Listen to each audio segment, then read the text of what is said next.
Hello! Right, this week's video is covering a few important operational updates from a number of different departments within the business. Now we have the results from the Sustainability Day itself, this is feedback from myself and Tanya Neach, an announcement on our employee listening programme from Sarah Taylor, an update from Vin, our sales director, on this year's success, and we also have an important update on licence acquisition and driver training from Paul Johnson. Now, just on a side note, I hope you're finding these videos useful. We've had a lot of positive feedback over the last couple of weeks telling us that they really are adding value. And I can tell you that they are actually a pleasure to make, as it's often easier to explain what's happening verbally than it is just in an email. So the plan is that we are going to continue for the foreseeable future to produce more regular videos, including Martin Hayes' monthly update, and then we're working on a plan to give this type of communication much more structure from the start of the next year. But in the meantime, enjoy the update. Well, it's now the second half of October, and this will be our third update on Sustainability Day. So I hope that it is coming across that we are genuinely taking this subject really seriously. And as I said in my last update, the volume of feedback that we've had has been simply overwhelming. But at last, we have a summary to show you of the main points which have been raised from the day.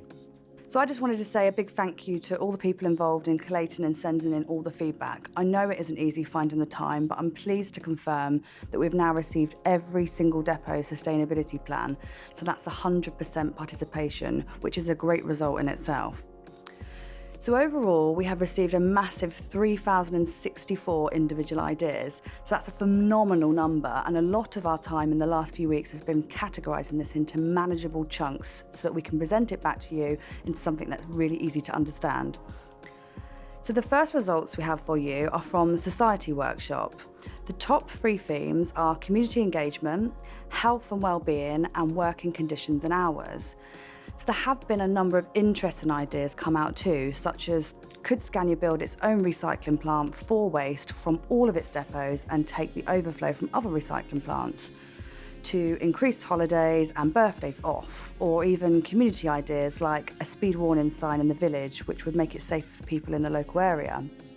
Secondly, we have the Environment Workshop, which was the most popular with 1,334 ideas, and the top 3 ideas were thinking alternatively about travel and transport to and from our depots, and also a massive number focused on what we call the Energy Kaizen, which is the elimination of energy waste in everything we do every day. And then we have plenty of ideas on the consumables we choose to buy and how we use them. So some of the interesting ideas coming out of the environment section included customer incentives for running sustainable fuels, to ordering stationery just once a week, to a really lovely idea for a small fleet of Henrik bikes to use at lunchtime for our local travel. So and finally, economy, the most difficult one, but possibly the most interesting. The total number of ideas gathered was 781. The trends here focus on our systems and processes across different areas of the business, refocusing our sales on the sustainable products we have on offer, and again, the elimination of waste and the poor processes and IT we use every day. Some of the unusual ideas were big things like long-term commitments to reinvest a percentage of Scania's profit back into sustainability, to running an industry-wide sustainability conference for engines, buses and trucks. Okay, so the next steps are that we will share the full results at the upcoming GM Day on the 23rd of October, which is being held here in Milton Keynes. Now at that meeting, we will discuss some of the detailed results, and the goal will be to give you all the opportunity to review your own personal depot plans and amend as you see fit, and send back your finished result to us at the end of November. Now the ultimate goal here is that we have a depot plan for every single depot in the UK by the end of the year. Okay, now that's enough for sustainability for now. Over to Sarah on an update on our listening programme for employees. Thank you, Paul. Firstly, I'm pleased to announce the launch of a new programme of listening to our employees. It's called the All Ears programme. The whole point of giving the programme a name like this is to formalise our approach, which will start the process of ensuring that we get better at receiving feedback and communicating the results. The All Ears programme kicks off this week with our first series of Waggle surveys.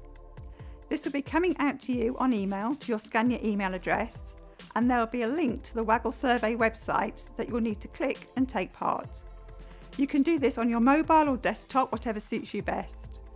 The Waggle format is very short and quite good fun, so please look out for the email, and there'll be more Waggle surveys to come over the next few weeks. Secondly, the larger, more formal annual staff survey has just gone live this week. We are targeting 100% participation, and we need each and every person to complete the survey before the 17th of November. There is plenty of time, but please do not delay too long, as your participation is essential. There are going to be plenty more updates and enhancements to the All Ears programme over the coming months. I hope you enjoy this new initiative. Now over to Paul Johnson for an update on licence acquisition.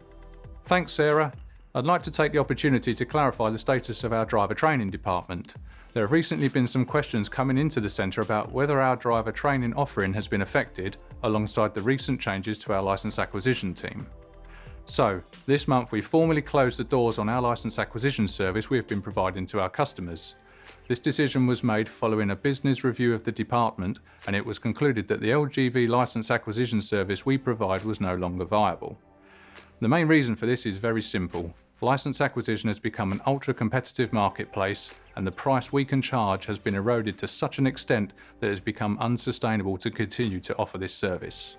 We appreciate that this would come as a disappointment to some of our customers. However, we strongly feel that by refocusing our activities, we can concentrate on our core services. The good news is that in terms of my department, driver services, nothing is changing.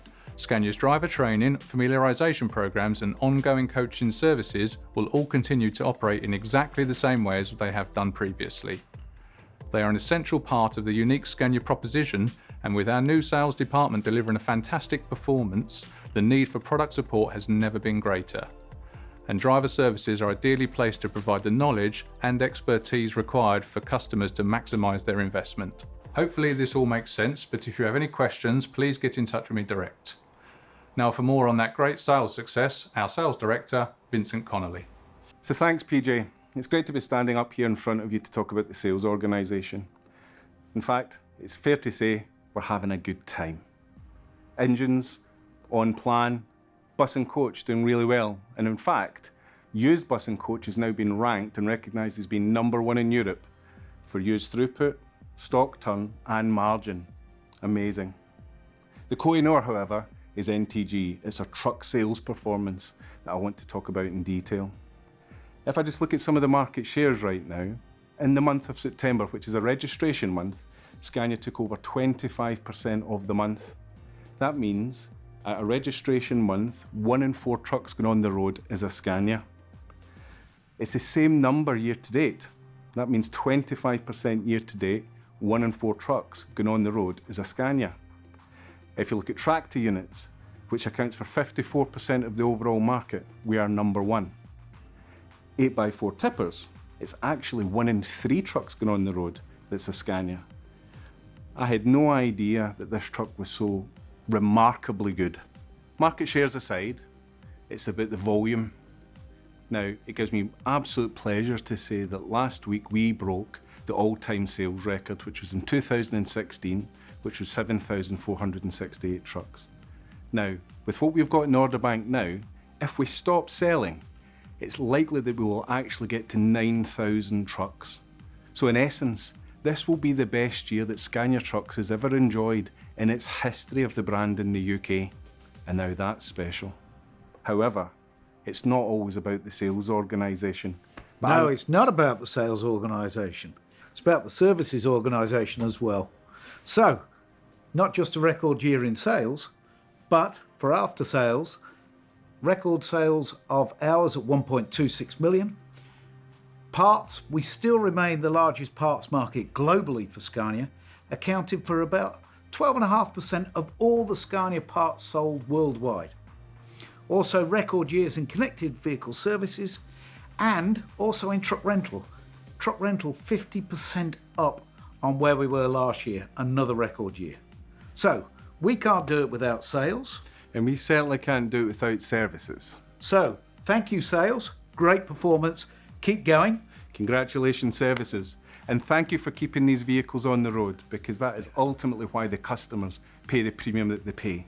Yeah. Now, to recognise this success, there are cupcakes being delivered to your depot right now. So please do not let the GMs eat them all themselves. Get up there and take them. But Enjoy. congratulations from us.